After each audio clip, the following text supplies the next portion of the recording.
Good evening and a very warm welcome to everybody joining in for this edition of the Author's Saga. My name is Trishma Pinto. I'll be your moderator for this conversation. And on behalf of Pick a Book, it gives me immense pleasure to welcome all of you because we have a very, very special guest with us here this evening. Before I introduce you to our guest, for those of you who are joining us for the very first time at a Pick a Book online event, let me use a few moments to tell you a little bit about Pick a Book. Pick a Book is an initiative that started with the aim of igniting the love and passion for reading. And it has several clubs in several cities across the globe. And it's a space where our readers can select a book, read and research it thoroughly, and then present it before an audience. And in doing so, they not only gain a wealth of knowledge, but they also hone their communication skills and presentation abilities. So Pick a Book is also bringing to you various discussions online. And so today's discussion, which is called the Author's Saga, is an initiative where we speak to various authors and we discuss the key insights in their book. And through this initiative, we hope that our authors can inspire readers with their message and also encourage aspiring authors on their journey to publishing a book. So we do hope that our conversation today will inspire many of you to follow in the footsteps of our author in publishing your own work and hopefully picking up many more books to read yourselves.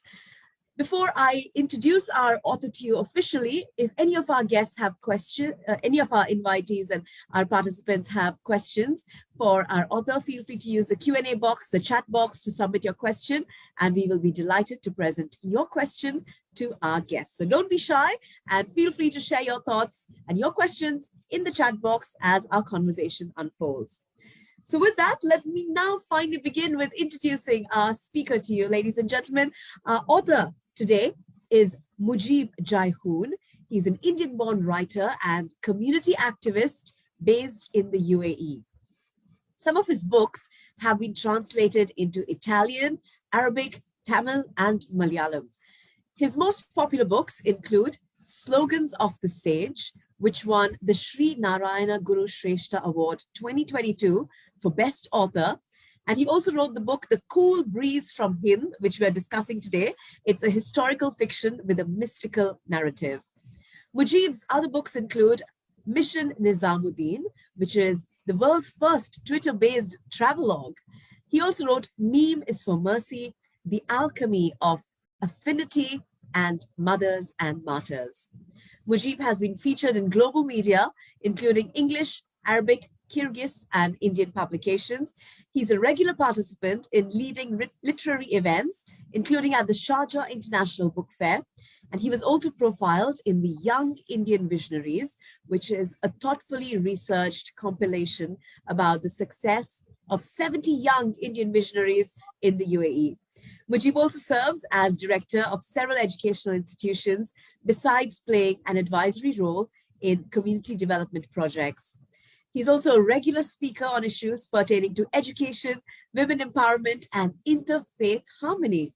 And as a prolific traveler, Mujeeb has also extensively traveled to cradles of ancient civilizations in various parts of the world. He maintains a blog at www.jaihoon.com, and you can feel free to visit it and read all of his articles and learn more about his work. So with that very impressive introduction to our fantastic guest today, I'm sure we're all in for an engaging conversation. So on that note, a warm welcome to you, Mujeeb. Welcome to Author's Saga by Pick a Book. Thank you, Trishma, and thank you, Pick a Book, for considering to feature my work in your discussion, The Author's Saga. And thank you, Trishma, again for such a generous introduction. I hope I am worthy of your kind words. Well, let's start off now by discussing your book. The book we're talking about is The Cool Breeze from Hind. So at the very outset, could you start off by summarizing a little bit about what this book is about? Well, this book is basically a craving for my homeland. I hail from India, the southern part, which is traditionally called Malabar. And there is so many facets to it, which is difficult to explain everything. But in short, it's a spiritual form of patriotism for my homeland, craving for my roots, connecting with my legacy, and a sum total of all my convictions about the things happening around the world. Wow. Okay. What was the inspiration behind writing this book? And I'm also told it's a historical fiction novel. So why did you choose to make it in this genre? Well, honestly, I'm not a historian to write a history of the culture and the roots that I come from. Fiction, because that's where a writer can creatively engage and interpret and sometimes describe his feelings, which may not fit a traditional, a cliche historical book. So it is a fiction, but however, it's based on travel, and it's more of a self-discovery, discovery of my roots, my legacy, my nation's culture and people. What makes Jaihoon or where he hails from? It's a lot of energy for my creative journey to know what are my roots and where I come from. A spiritual connection to my soil where I'm rooted. Fantastic. So it's been a journey of self-exploration for you about your origins, where you come from, and that's what inspired you to write the book. Did I understand you right? Yes, and also I would like to add that um, you know uh, the kite flies beautifully. It soars higher into the skies while it is connected to the string or the thread. So we are all we all must have a good connection to our roots, and without the roots, the tree cannot bloom. Without the string, the kite cannot soar. The history is very important to every human being because it is the part of its confidence, and it's like the seed. When you see a grand banyan tree or a grand coconut tree, we should all understand that once it was just a seed. So all the growth and all the energy that we carry today are a sum total of our culture, our spiritual traditions, our native culture. So that's what I feel. Since you spoke about a seed blooming into the tree and then growing its roots, I want to ask you, what was this? When was the seed for this book planted in your head, and how long did it take from that seed for it to become a fully rooted, book? Can you tell us about the process? How Well, long was the I'm, journey? I'm full of words to talk about my book, but I hope I can keep it short. This book took around 5 years in making. And also there was a physical journey which was undertaken. This was written around 99 to 2004. So that's almost the 5 years that's there. And I had taken, several travels to different parts of where the book is going about. So it's not entirely fiction, but however, as I said, I bring in a lot of history and philosophy and poetry, mysticism, while I narrate what happened in those travels. I had met several historians as part of this writing to make sure that I'm on the right track of history. I don't get carried away with what I just read alone. I met with some community activists, historians, writers, certain senior people who lived in the era that I'm talking about. So there was an actual discussion with what we so call the grandparents generation, the grand generation. So it's a sum of all these experiences and convictions that I have tried to share in this book. Fantastic. So you've actually gone physically and you've done your research. So I think that speaks a great deal about your commitment in ensuring that it's backed by certain facts. It's Correct. not completely fictional, but there has been some research that has gone into writing this book. That's great. I have to ask you a very interesting question, because what I noticed was unique about your book was it's a very rare poetic prose narrative. So there's poetry and there's prose, both intertwined. So can you explain why you chose to write in this style? First of all, I believe every human being is originally a poet. There is poetry flowing in every human heart. Uh, Human life is poetry, because we are not just factual creatures, which is usually what comes in the prose. So I, since my school days, have been into poetry, especially the mystic poetry. So whatever I write, somehow or the other, there is a subliminal influence of poetry in everything that I write, everything that I say. Poetry is also, as I said, has a lot of spiritual ambience to it. We don't say things in black and white in poetry. There is always a gray area. And human being is also lives in a gray area. He's not just a black and white, a robot, an AI gadget. We have more than that. So our love, our emotions, our dreams, these are all, well portrayed in poetry than just in prose. So all dreamers, whether they are change makers, whether they are technocrats, they have a poetic, you can say poetic gene in their growth, right? So I wrote this book. Of course, it's a novel, but then the poetry was always there as a shadow. Wherever in every page, you will find poetry trying to overtake the prose. If they're not together, at least sometimes somewhere the poetry has even overcrossed the prose. So the rhyme came subliminally. It wasn't deliberate. So that's why probably it took 5 years to write a book. Okay, this is just around 300 pages, but it took 5 years in making. Fantastic. You've used a lot of wonderful visual metaphors. You've used some great powerful imagery in your writing. So I'd like to ask you, how does your creative process take place? Do you have a ritual to help you get into the creative zone, or as and when ideas come, do you write them down? What's the creative process behind the making of this book? All right. So as I said before, there was actual travel that was undertaken. So I had, for record purpose, I had photographs and videos of those places, people, and all those things that I witnessed over there. So I came back with all this junk of data, you can say raw data. And then, of course, I had to do the extra readings in the cultural context and to understand the historical significance of the persons and the places. When I mix these two and then I get into the writing vibe, probably it was during, for example, certain midnights. I would just jump from the bed and write a point which just come across. Sometimes I would just park my car on the highway and write my note, the thought that is going on. So it's not for me like writing a book. I live a book. I live through the book. For me, it is a life journey when I write a book. And this, because it was a part of historical thing, I had to be also be responsible. I cannot write, any garbage that I want to. So it was a very interesting journey.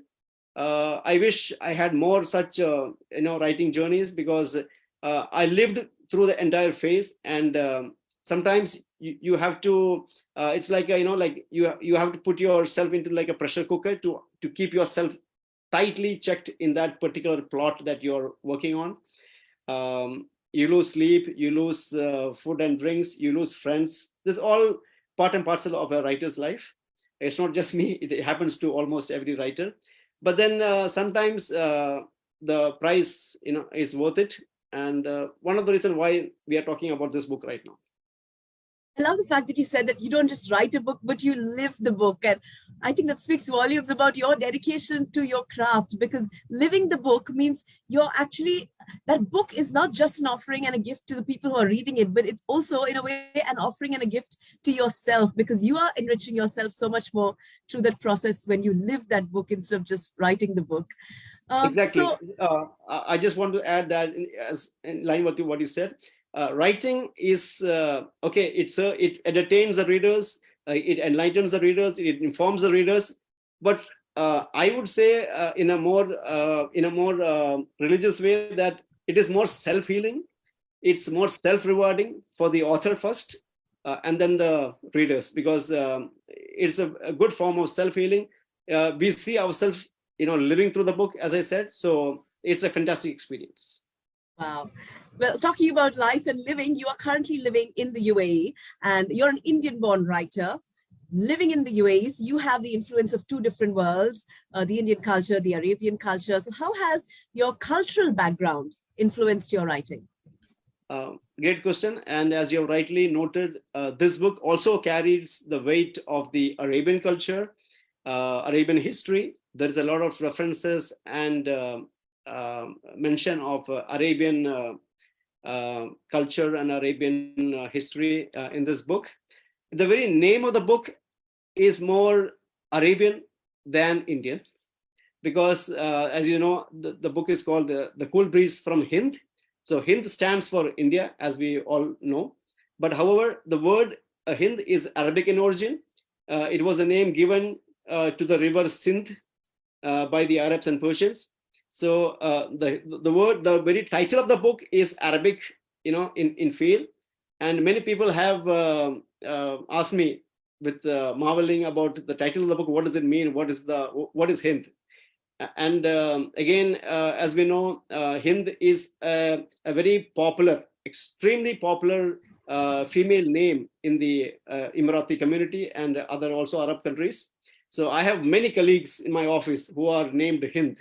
So India has been in the so-called limelight in the Arab world. Even prior to the medieval period, prior to Islam, there was a lot of trade and cultural exchanges between the Arab world and the Indian subcontinent.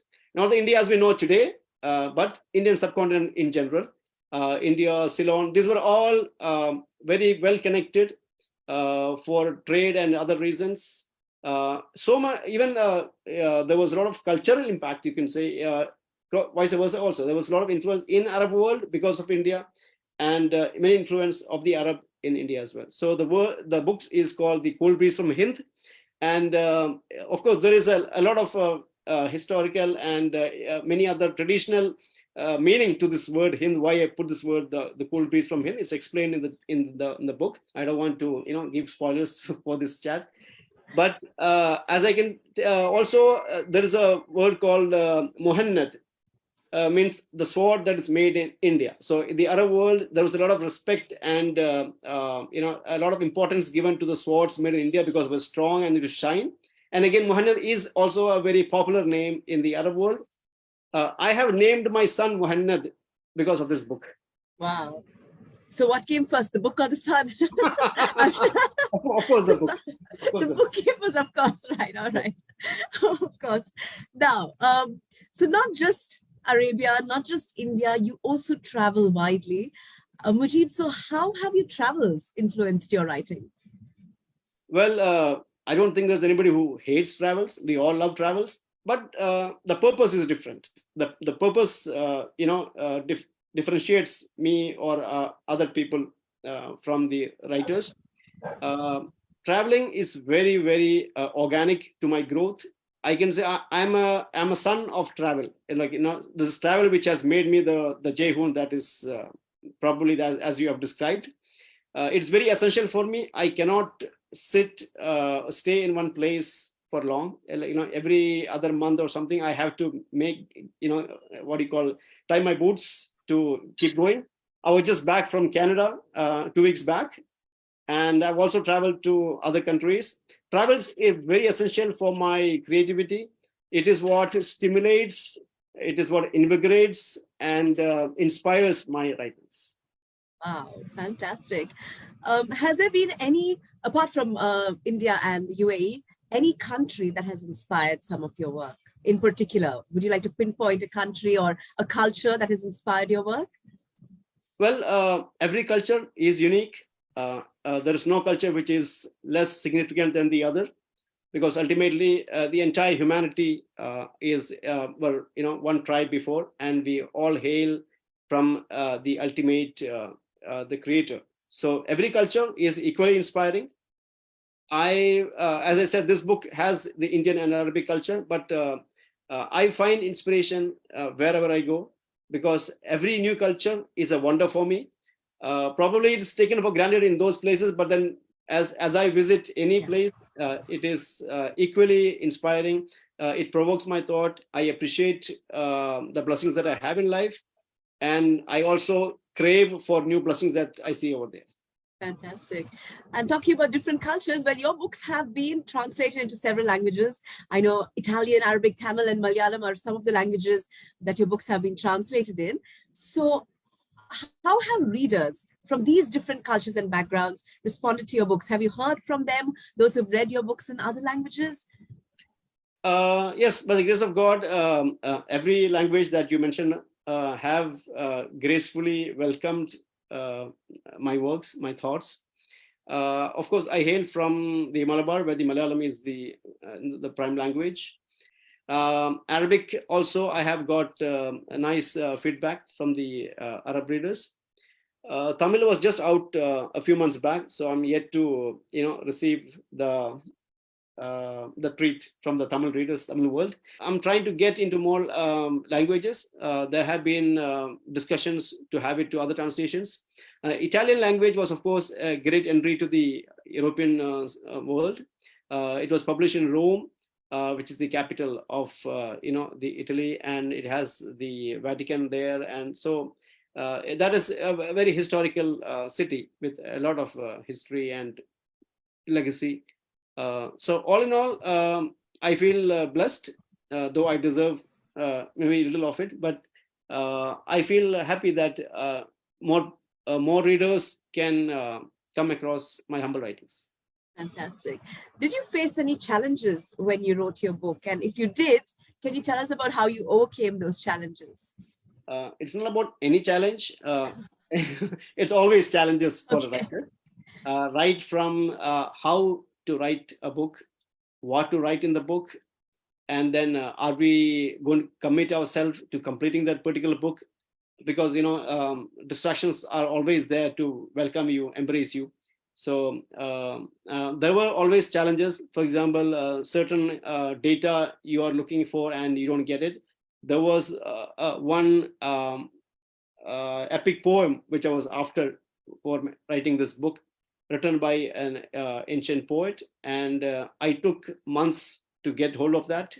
Of course, my friends were very helpful in this matter, but you have challenges in getting data for historical fiction, and sometimes also you have to keep yourself and the characters on the right track. You cannot, so 5 years is a long period to write a book, and you change.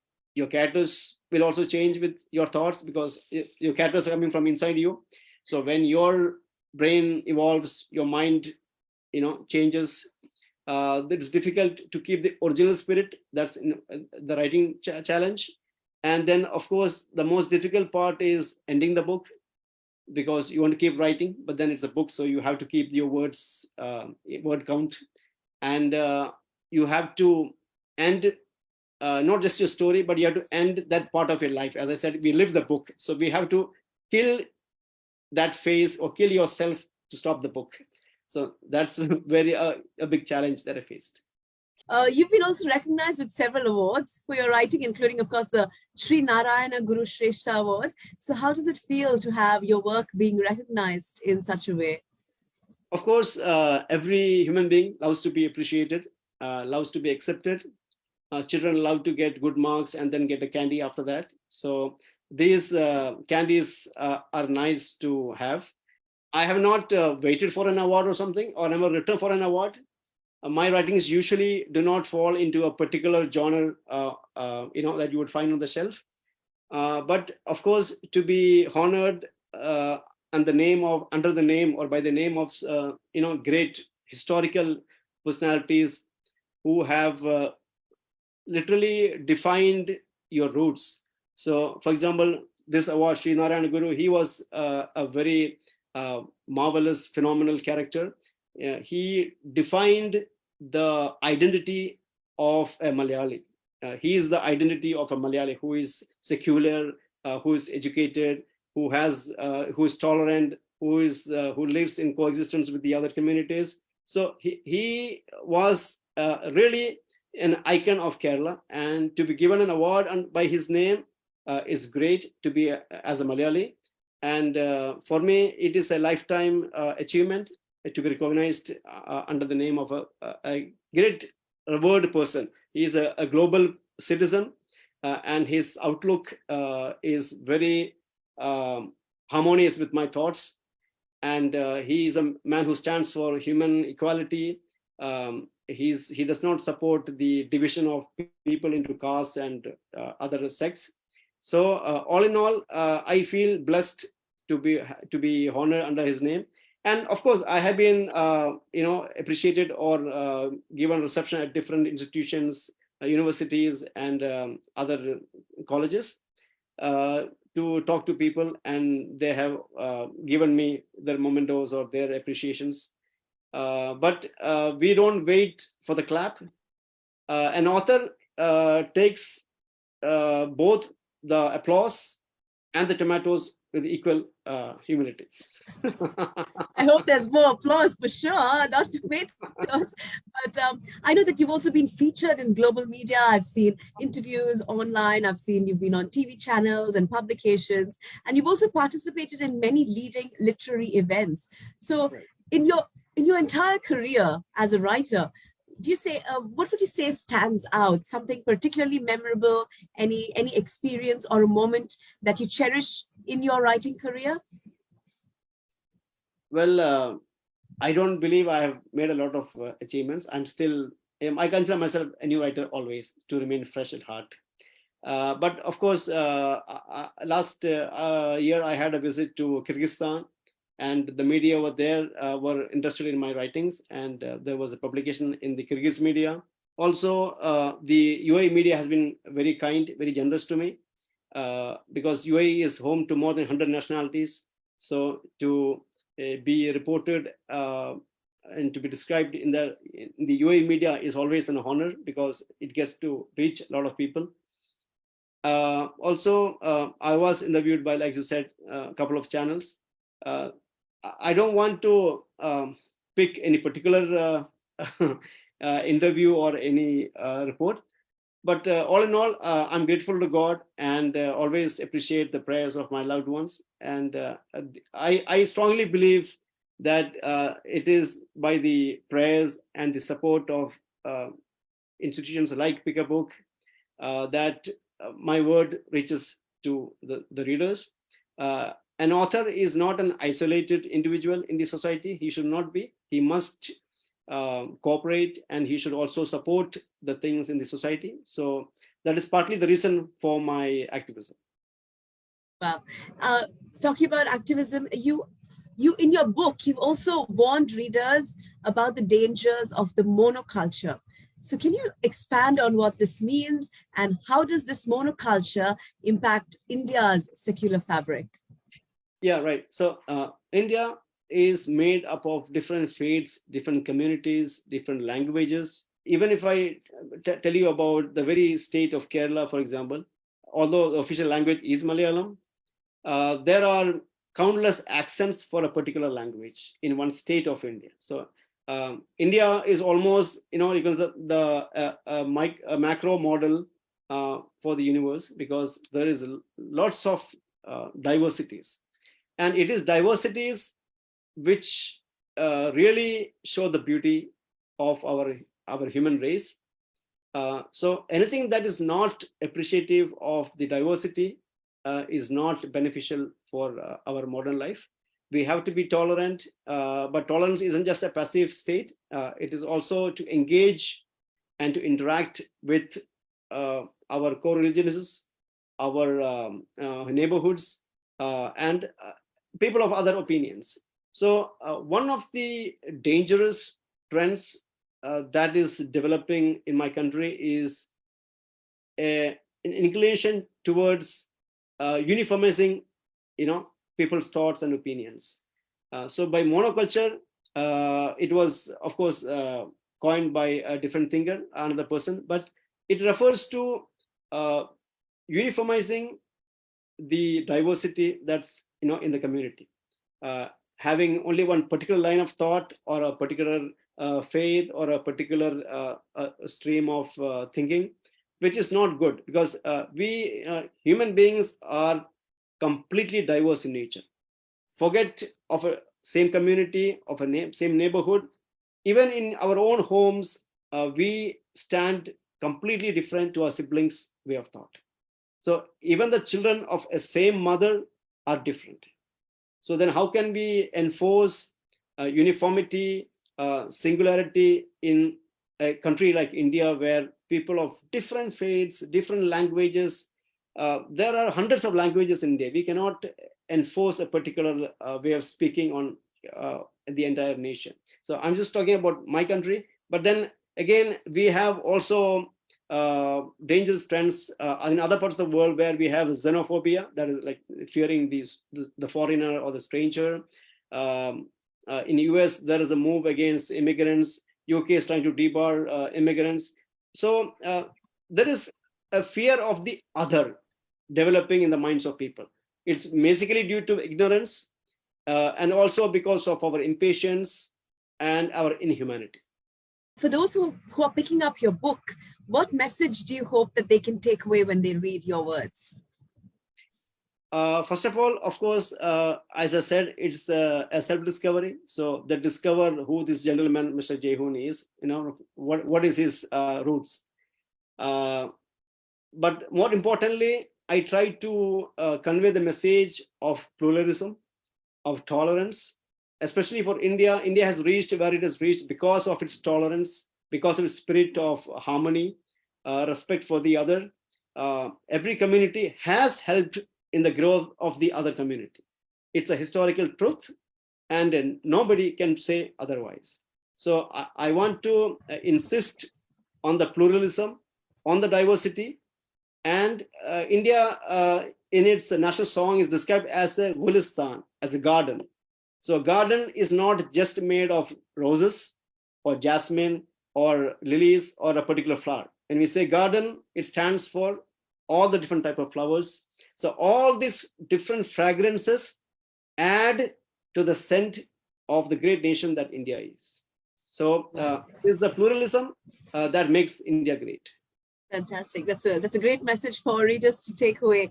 And while we've been focusing on this one book, The Cool Breeze from Hind, perhaps you'd like to just touch base on your other books that you've written, and what are the different other topics and themes that you've delved in. I know one of your books, which is Mission Nizamuddin. I think it's the world's first Twitter-based travelogue. Yes. So can you tell us a little bit about those other books as well? What are the themes that you cover in those books? I'll start with what you mentioned, the Mission Nizamuddin. Yes. So this book was written in 2009. I had a travel of 4 states in India, the North India. And why did we say this is a Twitter-based travelogue? Is because the book is just made of tweets that I wrote lively during the travel. There has been no editing. So as I traveled, as I hopped on a train, as I had my chocolate, as I had my ice cream, as I slept on the way, on some place, as I was walking in the fields of Punjab, or as I was walking the streets of Delhi, whatever I noticed, it is simultaneous. It's a simultaneous tweet. So this book was hailed as the first Twitter-based travelogue. We all tweet, we all write, but I think I did this together. So that was the Twitter-based travelogue, and the media was kind enough to highlight this part. One can Google this and find out about this book further. The ebook is available, and it was published from Delhi. The other book which gave me, you can say, a wider acceptability was called the Slogans of the Sage. This is the book which won me the Guru Srinarayana Guru Shrestha Award, and it was translated to Italian and Tamil and Malayalam. And we have more translations hopefully coming, Spanish and French. So this book has the quotations of a leading personality who lived in Kerala by the name Sayyid Muhammad Ali Shihab. He was Arab by descent, and he was a great philanthropist and community leader. He was considered the leader of the Malabar community, especially the Muslims, who passed away in 2009. So I have compiled his quotations. So he again stood again for communal harmony, for tolerance, and he was widely respected by all sections of the community. The Indian government, which was headed by Dr. Manmohan Singh, had released a postage stamp in his honor, and he was considered, accepted as a great son of the secular India. So I was very inspired by his personality, because I stand for that. And the other books are mostly poetry collections, like May Means for Mercy, The Alchemy of Affinity. And I also have a book getting published next month by the name Mantra of the Oppressed. What's that about? Mantra of the Oppressed. What's the theme? Is it a poetry book or is it a fiction? Yes, so it is. It's a book by the genre which is called the resistance literature. So it's not a chocolate topic. It's not for the kids. It's a highly high voltage political and contemporary criticism. As I said, the monoculture is developing in India. It's the war against the monoculture. So it's called Mantra of the Oppressed. Oppressed people are the oppressed communities, the marginalized sections of the community, the women who are affected in conflicts, the people whose homes are demolished by the bulldozers, the people who sleep on the pavements. So it's their mantra. It's the prayer of the oppressed. And in my spiritual tradition, there's a saying which goes that there is no thing that would block the prayer of an oppressed from being answered by the Creator. So we should be very careful of the prayer of the oppressed. Wow. So I can sense that some of your books are a form of your activism. You want to be able to spread your message of peace, of multiculturalism, of pluralism through your books. I think that's a very noble thing to do, to write out your thoughts, because words can indeed change the world, isn't it? Exactly. We have many civilizations who are based on the books, like the Bible has shaped the Western thought. The Greek culture has its own epics. And so there is a book behind every culture, every civilization. Fantastic. For those of the aspiring authors who are starting out on their writing journey, do you have any tips, any advice for them? Well, we live in a very narcissistic culture where praise and admiration and acceptance are very considered very essential for our success. We have to stay committed to our art, whatever it is, whether you're into painting or you're writing or public speaking. So a lot of dedication, and we have to keep ourselves away from the distractions of the social media and the popular culture. Recognition, acceptance is something which is a byproduct, which will come anyway. So we have to stay committed, dedicated. As I said, lose your sleep, forget your drinks and your pizza or your burger or your chilling out with friends. You have to. Everything has a cost. So the cost of writing is, of course, remaining sometimes solitary, away from the social media sometimes. Also, we have to stay true to our identity, our roots. Of course, we live in a globalized world. We have to adopt and adapt very often.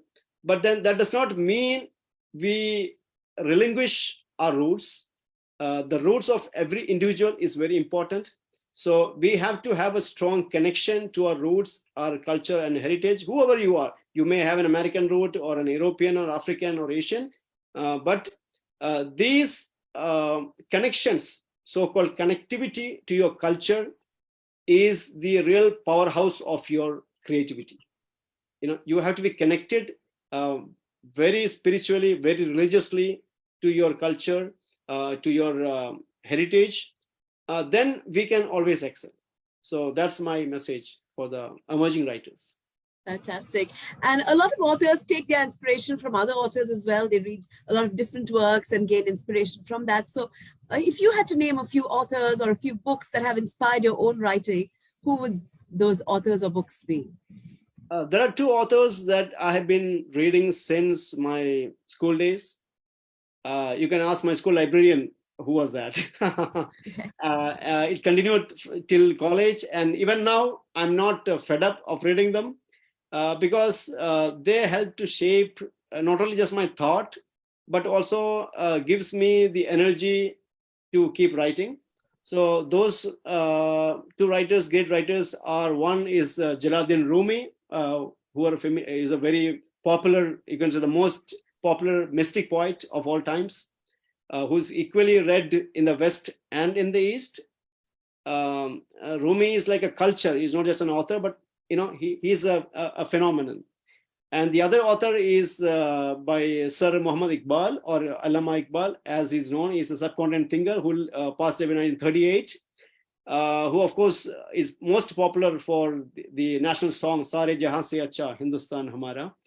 So he's a poet philosopher. So these are my childhood influences. So I love to live in their fort. So my mind and my heart are captured, and I'm a prisoner to their writings. So I am not a reader, but a prisoner to their writings. Wow, okay. A prisoner to their writings. In addition to your work as a writer, you are also serving as a director on educational institutions. You have many social causes that you believe in. So all of these various other roles, how do they feed into what you have to write and what you have to say? I must admit that I'm not restricting myself to an author's capacity. It's the purpose or the message of my writings is more important. So I love to be associated with these institutions because they are a window of interaction with the new generation.